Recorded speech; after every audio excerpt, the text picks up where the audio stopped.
Je passe maintenant la parole au Mali, qui sera suivi par la Fédération de Russie. Monsieur le secrétaire général, le sous-secrétaire général, Excellences, Mesdames et Messieurs, Monsieur le modérateur, chers compatriotes, Mesdames et Messieurs les participants, je voudrais tout d'abord remercier les panélistes pour la qualité de leur présentation. Comme vous le savez, le Mali est à la fois contributeur de troupes dans les opérations de maintien des Nations Unies et depuis 2013, pays hôte de l'aménagement, d'où l'intérêt pour moi de participer à ce sommet et à l'examen de ce thème sur les principaux défis des opérations de maintien de la paix des Nations Unies. En effet, depuis son déploiement au Mali en 2013, l'aménagement évolue dans un environnement sécuritaire volatile, marqué notamment par les attaques terroristes. C'est l'occasion de rendre de nouveau un hommage appuyé à toutes les femmes et à tous les hommes qui travaillent sous la bannière de l'aménagement dans les conditions difficiles, souvent au péril de leur vie, pour maintenir la paix et pour protéger nos populations et leurs biens.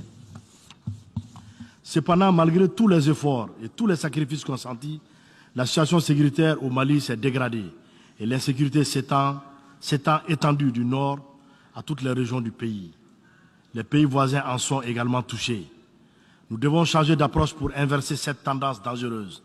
C'est essentiellement la raison pour laquelle le gouvernement du Mali réclame depuis 2013 un changement de paradigme et une adaptation du mandat de l'aménagement aux réalités du terrain.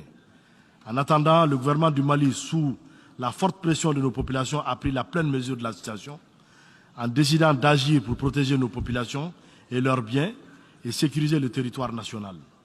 Nous avons consenti d'énormes efforts pour recruter, former et équiper nos forces de défense et de sécurité. Ces efforts soutenus vont se poursuivre parallèlement aux actions politiques de développement économique et social dans le pays.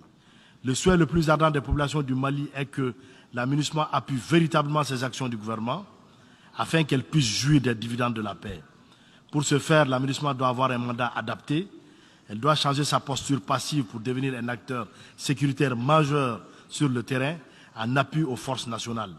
Elle doit coopérer et collaborer étroitement sur le terrain avec les forces maliennes, y compris au niveau opérationnel.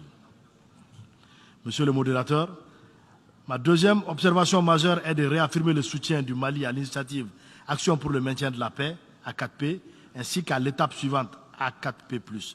La réussite des opérations de maintien de la paix des Nations Unies relève de la responsabilité collective, mais différenciée de tous les intervenants que sont le Conseil de sécurité, le secrétariat des Nations Unies, les États membres et les pays hôtes. Dans cet esprit, le Mali a mis en place une structure de suivi et de coordination des activités de l'aménagement. Pour conclure, je voudrais réitérer l'engagement du gouvernement du Mali à continuer à travailler avec tous les partenaires qui le souhaitent, qu'ils trouvent ici l'expression de notre gratitude infinie pour le soutien constant. Je vous remercie de votre aimable attention. Merci beaucoup, Monsieur le ministre, de nous rappeler ici combien Action for Peace et Action for Peace Plus parlent de partenariat et que aussi toutes les missions qui sont déployées dans ces conditions difficiles ont non seulement le mandat de faire la protection des civils, mais aussi de contribuer à renforcer les capacités nationales sur le plan institutionnel.